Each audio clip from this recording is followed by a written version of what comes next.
Olá pessoal, vamos agora iniciar dando continuidade ao módulo 1 de Teoria de Movimentação de Cargas, aula 4. E a aula 4 é toda baseada em exercícios, então vamos para o primeiro exercício aí. Para o torpedo apresentado na figura abaixo, responda as seguintes questões. Desenhe como deveria ser o triângulo formado pelas lingas para o içamento do torpedo. Defina o ângulo de um dos lados e explique o porquê dessa escolha. Essa é a letra A. Letra B. Calcule o comprimento das linhas para o içamento do torpedo, considerando um dos ângulos 45 graus. E letra C. Calcule a tensão nas duas linhas, considerando o peso de 120 toneladas com as dimensões encontradas na letra B. Então vamos à resolução do primeiro exercício, pessoal. Primeira pergunta aí, ó. Desenhe como deveria ser o triângulo formado pelas linhas para o içamento desse torpedo. Nós já sabemos, pessoal, que o triângulo, né, ele é formado por alguns vértices, né? E quais são os vértices importantes para a formação do triângulo? O que eu preciso saber primeiro para formar o triângulo, né? Preciso saber onde está o ponto de içamento. Está aqui, ó. Ele vai ser um dos vértices do triângulo. Onde está o primeiro ponto de içamento? Está aqui circulado à esquerda. Onde está o segundo ponto de içamento? Né? Está aqui, ó, circulado à direita. Ou seja, eu já sei que eu vou ter esses dois pontos aí formando um triângulo. Mas qual a informação que eu preciso para saber o último vértice? Eu já achei as duas pontas do triângulo. Qual é a última ponta que está faltando? É o moitão, né? E o moitão sempre fica onde, pessoal? Alinhado com o centro de gravidade. Está aqui, ó. Que informações então nós precisamos para formar o triângulo? Nós precisamos saber os dois pontos de içamento, já encontramos, e precisamos achar o centro de gravidade da carga. Está aqui, ó. O centro de gravidade está aqui, marcado em vermelho, né? Para que vocês comecem agora a formar o triângulo que a gente precisa. Então, ó, o que a gente vai fazer? Então, vamos formar o triângulo. O moitão vai ficar onde? Então, eu vou marcar aqui em vermelho, na ponta aqui, ó, desse triângulo, bem alinhado com o centro de gravidade. Então, o primeiro lado do triângulo está aqui, o L1, e o segundo lado do triângulo está aqui, o L2. Olha que interessante. Está aqui, ó, determinado como se formou esse triângulo. E tem, agora, para ficar melhor, a gente vai achar até mais dois triângulos. Vamos separar esse triângulo aí em dois triângulos, ó, botando uma base, que é para a gente fazer lá na frente o cálculo de comprimento das lingas. Tá vendo aqui, ó? Você forma 90 graus aqui, ó. Você tem o primeiro triângulo retângulo, que é esse aqui, o triângulo número 1, tá aqui. E você tem mais um outro ângulo de 90 graus aqui, e você tem um triângulo retângulo número 2, para a gente calcular as lingas lá na frente, o comprimento das lingas, a tensão na linha, das lingas. Nós vamos precisar saber achar esses dois triângulos aí, ok? Então vamos lá para a segunda pergunta. Defina o ângulo de um dos lados e explique por quê. Então vamos lá, pessoal. Como é que a gente, o que impacta em ângulo, né, na decisão que eu preciso tomar para montar uma slinga? Sabemos que quanto mais deitada estiver a slinga, ou seja, quanto menor for esse ângulo aqui, ó, quanto menor ele for, ou seja, mais deitado vai ser a slinga, aí mais força eu vou fazer no eixo X. Lembra que eu tenho uma força aqui, ó, no eixo X, e eu tenho uma força no eixo Y. Então, quanto mais deitada tiver a slinga, eu vou fazer mais força no eixo X. O que isso quer dizer, então? Que eu preciso identificar primeiro qual é a slinga que vai carregar o maior peso. Nós já sabemos por aulas anteriores que a slinga que vai carregar o maior peso vai ser aquela que está mais próximo do centro de gravidade. Então, é essa aqui, ó. Essa slinga aqui que vai levar o maior peso. Então, nela eu tenho que ter o maior ângulo. No visual, eu já sei o que, pessoal? Nós já olhando daqui, ó, nós já conseguimos perceber que entre esse lado daqui, ó, vou marcar aqui, ó, entre esse ângulo aqui e esse ângulo aqui, qual é no visual o menor ângulo? O menor ângulo é esse que está com a slinga mais deitada, esse está com a slinga mais em pé, mais próximo do eixo Y, né? Então, eu já sei que ele está com um maior ângulo. Então, se eu tiver que definir um ângulo, eu vou definir o ângulo sempre o menor. Que uma vez eu estabelecendo ele, o outro ângulo sempre vai ser maior. Então, qual que eu definiria aqui? Eu definiria esse ângulo como 60. Coloquei aqui, ó. Marquei 60 para vocês terem noção. O que eu quis dizer com isso? Se esse cara aqui é 60, esse rapaz aqui, ó, sempre vai ser o quê? Maior que 60. ok? Ou seja, esse ângulo aqui, que eu vou chamar ele de alfa, vou desenhar um alfa aqui, ó. Ou seja, ele sempre vai ser, alfa vai ser sempre maior que o 60 que eu achei do lado de lá, ok? Tá aqui, ó. Eu sei então que o ângulo que vai as linhas que vai carregar o maior peso vai ter sempre uma angulação acima de 60. E ele vai estar com menor força no eixo X. Por isso eu posso definir esse ângulo do lado esquerdo, né, como 60. Outra explicação que pode ter também. Eu posso definir que o ângulo vai ser 45. Mas aí existe uma observação, lembra das nossas aulas anteriores? Com o ângulo de 45 você precisa da autorização do gerente. Por quê? Porque você vai começar a pegar mais força no eixo Y. No eixo X, desculpa. E aí você aumenta a tensão nessas linhas. Por exemplo, com um ângulo de 60, você tem uma adição de 15% de tensão nas linhas no eixo X. Com o ângulo em 45, você já tem uma adição de 40% do peso no eixo X. Ou seja, você tem com 60 graus, você tem uma adição, né, de 15. Com 45 graus, você tem uma adição de aproximadamente 40. E com um ângulo em 30 graus, vou colocar ali, ó, você tem uma adição de 100% do peso no eixo Y. Você vai dobrar o peso dessas lingas, ok? Então, o que você precisa com o eixo A45? Você precisa da autorização do gerente. Como é que o gerente pode autorizar essas lingas? É só escrever no procedimento. Está escrito no procedimento que tem que ser feito com umas linhas 45 graus? Então, se está escrito, o gerente autorizou, vai estar a assinatura do gerente no procedimento, autorizando fazer essas linhas. Geralmente, por que a gente diminui a angulação? Porque o ideal não é 60 graus, sempre ficar entre 60 e 90 graus. Então, se o ideal é esse, o certo era nós colocarmos 60, o menor ângulo nas lingadas em 60 graus, sempre acima de 60 graus. Mas isso não vai ser possível, pessoal. Por quê? Porque quanto maior a angulação, se for de 60 graus, a hipotenusa, né, que é a eslinga, vai ser maior. Ou seja, às vezes nós temos uma limitação de calado aéreo. Você não consegue ter esse comprimento, essa altura toda de lingada, porque você precisa subir a carga para passar, por exemplo, pela antepara do navio. Então você não vai ter essa altura toda, você não vai conseguir fazer essa lingada. Se o guindaste tiver uma lança curta, pequena, ou seja, você não consegue ter essa altura toda para subir, para passar a carga por cima do navio. E aí, dependendo do tamanho da carga, você tem que fazer uma lingada de menor altura. Aí você tem que diminuir o ângulo para 45, entendeu? Às vezes o calado aéreo é responsável por você limitar. Ou seja, está aqui um limite de altura, ele é responsável por você limitar a angulação. E 35 graus, ou seja, com 35 graus, com 30, graus, essa hipotenusa aqui, que é o tamanho, o comprimento das linhas, vai ser menor ainda. Ou seja, quanto menor o grau, menor vai ser o comprimento das linhas. E aí você vai determinar menores graus sempre que você tiver uma limitação de calado aéreo. Às vezes você precisa passar a carga por cima da antepara do navio e você precisa fazer e a lança do navio, do guindaste, ela é curta, você precisa fazer uma lingada de menor tamanho. Só que abaixo de 45 graus, você lembra que o quê? Eu tenho que pedir autorização já de um rigger, de um especialista. De 45 a 60 graus é o gerente que aprova, né? É o gerente que vai aprovar. Abaixo de 45, ou seja, de 45 a 30 é um rigger que aprova. E aí, abaixo de 30 não é permitido, lembra disso, pessoal? Ou seja, uma angulação menor que 30 não é permitido. Abaixo de 30 é o rigger. E de 60 para cima é permitido por qualquer pessoa, né? Desde que tenha passado pela Universidade de Triunfo, esteja capacitado por determinar esse comprimento de linha e definir o ângulo, tá? Qualquer pessoa capacitada pode usar o ângulo de 60, que ele requer menor esforço. Então tá aí resolvida a letra A, tá, pessoal? Eu vou limpar aqui a tela para não ficar nada sujo. Tá aí a resolução da letra A para vocês. Vamos agora para a letra B. Calcule o comprimento das linhas para o içamento desse torpedo, considerando um dos ângulos de 45. Lembrando que, pessoal, se eu tenho que definir um menor ângulo, eu vou definir o ângulo. Se eu tenho que definir um ângulo, eu vou definir sempre o menor. Ok? Então, qual é o menor ângulo? Sempre vai ser o ângulo que está mais distante do centro de gravidade. É esse aqui, ó.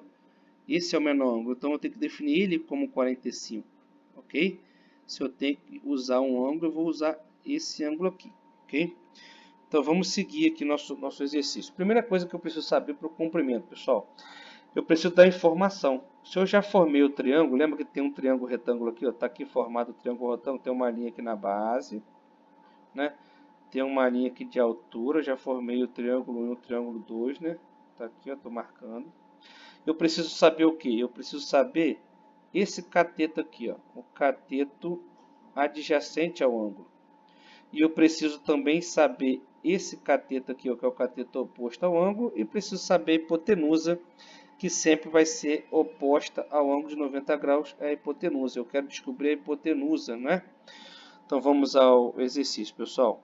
Com a informação que eu já tenho aqui, ó, para descobrir alguma coisa, eu já tenho o comprimento, ou seja, a distância entre os olhares de içamento, entre os pontos de içamento é de 12. Então está aqui, ó, marcado 12. E eu já sei que a distância entre o olhar da direita e o centro de gravidade é de 3. Então está aqui, ó, 3 metros é essa distância aqui. Então eu sei que 12 menos 3 vai dar essa distância aqui, ó, que eu preciso saber. Ok? Então vamos aqui, ó, resolvendo, dá 9,2. O que acontece? Eu já achei o cateto adjacente ao ângulo, pessoal. Está aqui, ó, 9,2. Vou botar aqui agora o ângulo de 45, ó. Se eu já tenho o cateto adjacente ao ângulo, eu vou usar qual fórmula? Vou usar o cosseno. Lembra que a fórmula cosseno de um ângulo é igual ao cateto adjacente sobre a hipotenusa? Agora já tem duas informações. Eu tenho um ângulo e tenho o cateto adjacente. Já posso calcular a hipotenusa, que é a eslinga. Então, ó, cosseno de 45, que é o nosso ângulo, é igual a 9,2, que é o cateto adjacente, sobre L1, que é o comprimento da eslinga. Para resolver essa matemática, é só jogar o L1 para cá e trazer o cosseno de 45 para cá. Isso vai dar L1 é igual a 9,2 metros sobre o cosseno de 45. Cosseno de 45, pessoal, só jogar na calculadora aí, cosseno de 45 é igual, vai dar um resultado. Então, 9,2 sobre cosseno de 45 vai dar aí o resultado de 13,01 metros. Pronto, já achamos o primeiro comprimento da eslinga, ok? Agora vamos para a segunda solução, ó. Levando lá, ó, descobrimos o primeiro, já está aí, identificado. Agora eu preciso achar a segunda eslinga. Vamos atrás das informações novamente. Lembrando que eu já tenho, então, esses 3 metros aqui, eu já tenho o cateto adjacente ao ângulo. Está aqui, ó. Ele marca 3 metros, ok? Só que eu preciso saber quem é a hipotenusa. Está aqui, eu vou marcar o ângulo 90 graus, eu preciso saber a hipotenusa, que é o L2. Só que eu só tenho, nesse caso, a informação do cateto adjacente. Eu não tenho um ângulo, porque o ângulo eu defini o ângulo lá de cá. Então eu vou precisar de ter uma segunda informação, porque só com o cateto adjacente não resolve o meu problema. Então eu vou achar, o que eu posso achar, pessoal? Eu posso achar a altura H. Porque essa altura H desse triângulo é a mesma altura H do triângulo aqui, do triângulo 1, né? Vou marcar aqui, ó, triângulo 1. Esse aqui é o triângulo 2, ou seja, a altura H do triângulo 2 é a mesma altura H do triângulo 1. Então, como eu já tenho as informações do exercício 1, eu já posso jogar isso na fórmula. Lembra que para achar o cateto oposto, eu uso a fórmula do seno? Então, vamos jogar no triângulo 1 primeiro o resultado. Ó. Então, vamos lá. Eu tenho, então, ó, seno de 40 do ângulo, né, é igual ao cateto oposto sobre a hipotenusa. Então, quem é o cateto oposto? É o H, está aqui marcadinho. Então, ó, seno de 45 é igual a H, que é a hipotenusa que eu quero saber, sobre 13,01, que é o que eu já descobri.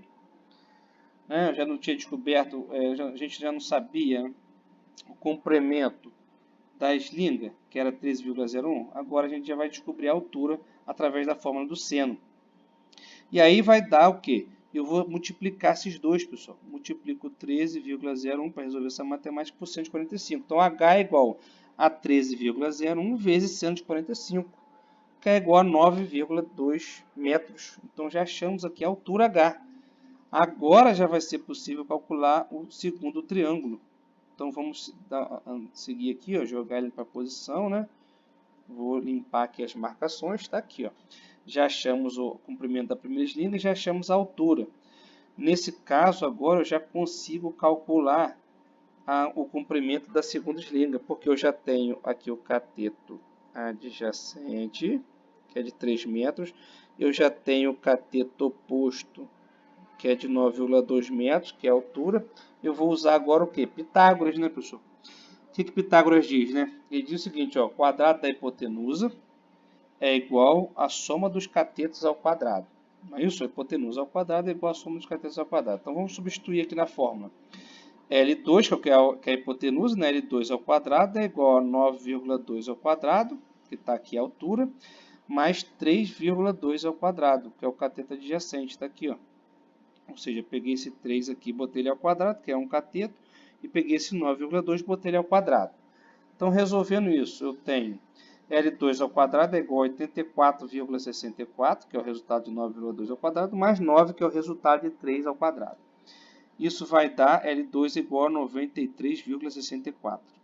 Ou seja, L2 ao quadrado é igual a 93,64. Só que para resolver isso, o que eu faço, pessoal? Quando eu tenho um número ao quadrado aqui, para resolver eu tenho que jogar a raiz para o lado de cá. Então, eu vou ter L2 é igual a raiz de 93,64. Isso vai dar, fazendo na calculadora, 9,68 metros. Pronto. Já achamos o comprimento da nossa lingada. Vou passar aqui, vou jogar ela para lá. Ó. Pronto, tá aí, pessoal. O que nós temos agora? As dimensões de L1 e L2, que era o comprimento das lingas. Primeiro nós tivemos que calcular aqui o triângulo 1, lembra disso? Calculamos, né? Achamos primeiro a base do triângulo, que é de 9,2 metros. Com isso foi suficiente, porque eu já tinha aqui o ângulo, que é de 45 graus. Então, se eu tenho um cateto adjacente, eu tenho um ângulo, eu fiz por cosseno, né? E aí achamos a hipotenusa, que é o comprimento das lingas. Depois, nós tivemos que, para calcular o triângulo 2, né? Para a gente achar as informações do triângulo 2, que é o comprimento das linhas que a gente queria saber, do L2, nós tínhamos que descobrir o H, que é o mesmo H para os dois triângulos, né? A mesma altura. E olha que interessante. Identificamos que a altura é de 9,2 metros. Ó. E olha, ou seja, 9,2 metros você tem de cateto oposto e 9,2 metros você tem aqui de cateto adjacente do triângulo 1. Por que acontece isso, pessoal? Porque ele forma um ângulo de 45 graus. Quando você tem um triângulo retângulo que um lado tem 45 graus, se esse ângulo aqui é de 90 graus, ou seja, logo esse ângulo aqui também vai ser de 45 graus. Ok? Ou seja, o ângulo de cima também vai ser de 45 graus. Por isso, os dois lados aqui, a altura e o cateto adjacente, ou seja, o cateto oposto e o cateto adjacente, ficaram do mesmo tamanho. Quando o ângulo é de 45 graus e o triângulo é retângulo, o cateto oposto sempre vai ser igual ao cateto adjacente. Tá? É bom gravar isso aí. É bom, o certo é saber a fórmula toda para entender, mas gravando fica mais rápido vocês calcularem. Depois nós fomos lá e descobrimos o comprimento de L2 através de Pitágoras. Primeiro nós descobrimos o cateto adjacente do outro lado. Não temos a informação do ângulo, mas conseguimos o cateto oposto. Tá? Vamos agora para a resolução, né, do terceiro exercício, que é a letra C. Ele diz o seguinte, ó, calcule a tensão nas duas lingas considerando o peso de 120 toneladas com as dimensões encontradas no exercício B, né, na letra B. Então já tem aqui o comprimento das lingas do lado esquerdo, né, que era o L1, 13,01 metros. Nós já temos o comprimento da segunda linga, que é 9,68 metros. Nós temos aqui a altura, né, vou deixar aqui. Agora, pessoal, o que a gente precisa saber para achar, né, a tensão nas lingas? Vamos aqui, ó. Está aqui demarcado, ó, o peso de 120 toneladas sendo exercido, né, bem no centro de gravidade, né? Ele sempre exercício no centro de gravidade. A gente agora precisa saber o seguinte. Nós precisamos primeiro entender o seguinte. Para essa carga ser içada, para entrar em equilíbrio, eu preciso fazer uma força aqui, ó, no eixo Y, né? Fazer uma força para cima para essa carga ser içada. Essa é a força no eixo Y. Eu preciso fazer essas duas forças aqui, ó. Tá vendo aqui? Eu estou marcando para vocês. Então vou botar na tela um F1Y, vou marcar ela como F1Y e F2Y, ok? Então tá aqui, ó. Vou marcar para vocês aqui, ó. Essa é a primeira coisa que a gente precisa entender, que eu vou ter que ter duas forças contrárias, né? Nesses dois sentidos, se eu tenho dois pontos de içamento, eu vou ter dois pontos que vão exercer forças contrárias para subir essa carga. E essas duas forças vão ter que estar em equilíbrio para subir essas 120 toneladas, tá? Mas o que eu quero saber? O que eu quero saber é isso aqui, né? É a proporção do peso que está aqui, ó, no eixo Y. Então, quanto de peso eu tenho que fazer nessa direção aqui para levantar essa carga em equilíbrio? Quanto de peso eu tenho que fazer nessa aqui, nessas duas pontas, né, para estar em equilíbrio? Então, eu já sei que para achar esse peso no eixo Y aqui, eu tenho uma fórmula que é rápido e fácil, né? Que é a proporção do peso que está em Fy. Ele é formado como? Ele é formado pela distância 1, que eu vou marcar aqui para vocês, essa distância aqui, ó, entre o centro de gravidade e o ponto de içamento, que é onde eu vou estar exercendo a força, sobre a distância total, que é de 12,2 metros. Ok? Então, primeiro, o que eu estou descobrindo aqui? Eu estou querendo descobrir qual é a proporção do peso que está nessa ligada aqui, ou seja, no eixo Y. E aí, vou jogar na fórmula, eu tenho 9,2, né, que é a distância 1, está aqui, eu já fiz primeiro para vocês, é 9,2, sobre 12. O que acontece? Eu vou achar o resultado de 0,7754. Isso quer dizer que esse número é igual a 75,4%. Esse ponto, então, pessoal, ele está distante, né? Ou seja, do centro de gravidade em 75% em relação ao outro ponto de içamento. Como eu sei que quanto mais distante eu estou do centro de gravidade, menor peso eu vou pegar, a gente já sabe que esse cálculo é, então, inversamente proporcional. Então, quando ele é inversamente proporcional, é só fazer uma formulazinha. Eu coloco um 1 na frente aqui, boto assim, ó, 1 menos o resultado que eu encontrei. O que quer dizer? 1 menos 0,754 vai dar 24,6%. Opa, já achamos aqui qual é o percentual do peso que eu tenho em F1. Se a carga tem 120 toneladas, agora é só jogar na fórmula. F1Y é igual a 24,6%, que está aqui, 0,246, vezes 120 toneladas, que vai dar 29,5 toneladas. Pronto, já resolvemos aqui uma parte aqui para continuar a calcular. Então eu sei que no eixo Y, aqui no F1Y, eu tenho 29,5 toneladas. Está aqui, ó, esse resultado aqui que eu vou circular. Achamos esse peso aqui, ok? E agora eu vou achar o que? O F2Y. Então, se a carga tem 120 toneladas, aí F2Y fica fácil de calcular. Se a carga tem 120 toneladas e eu estou fazendo 29 toneladas para cá, então F2Y é igual ao peso total menos F1Y, que vai dar o quê? Ó? F2Y é igual, que é esse cara aqui, ó, que eu vou marcar, que a gente está querendo descobrir, 120 toneladas menos 29. Isso vai dar 90,5 toneladas. Então, pessoal, eu tenho aqui 90,5 toneladas aqui, ok? No F2Y, fazendo força para cima. E eu tenho aqui 29, né? 0,5, vou ajeitar aqui o 2 aqui, 29,5 toneladas no F1Y.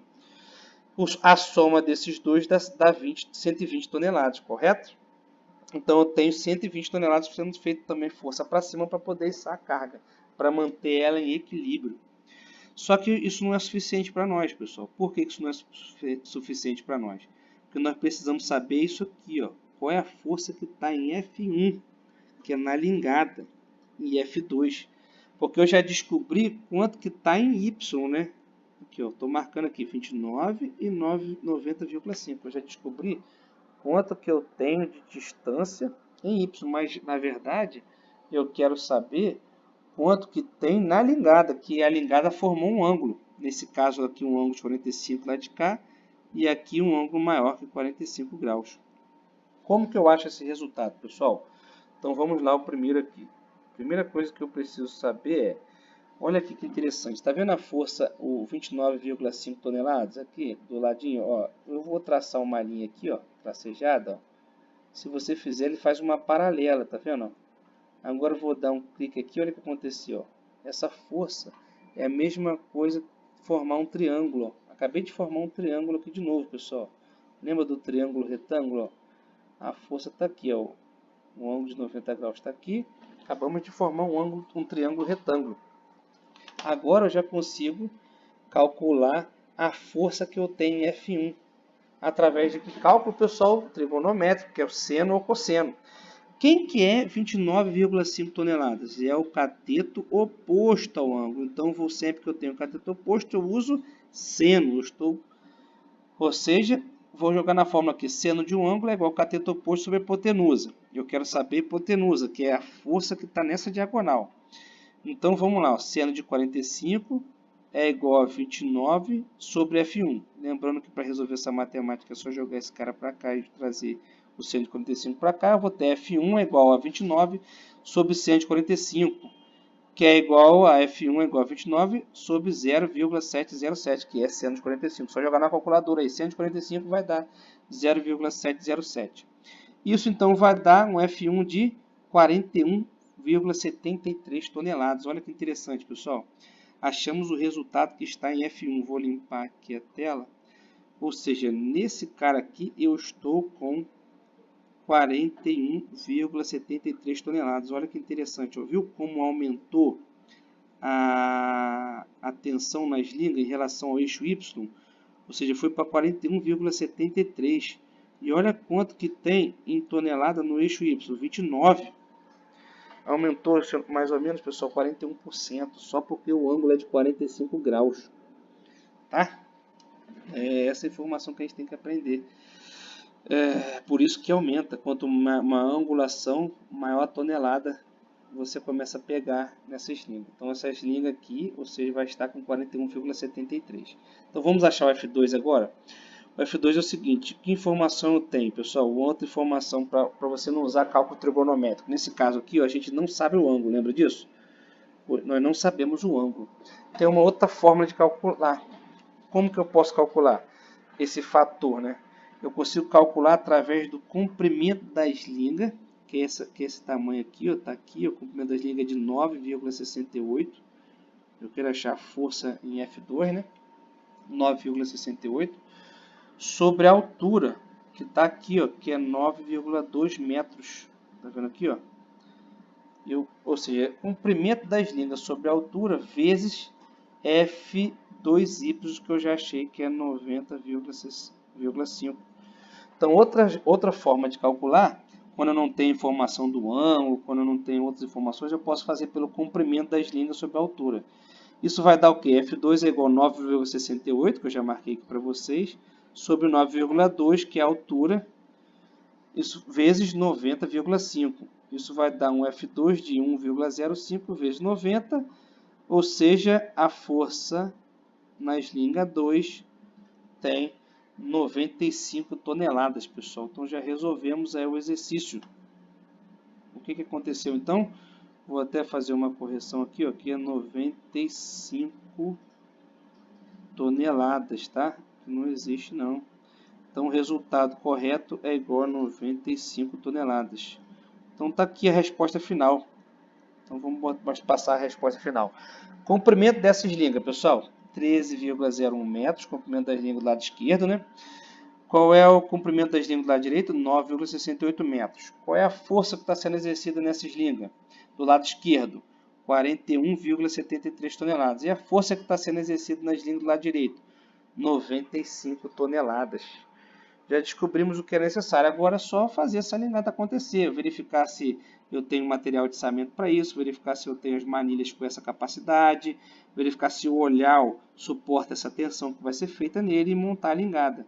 Lembrando que a lingada daqui, olha só, como ela está mais próxima do centro de gravidade, ela vai carregar o maior peso, ou seja, ela é a slinga crítica.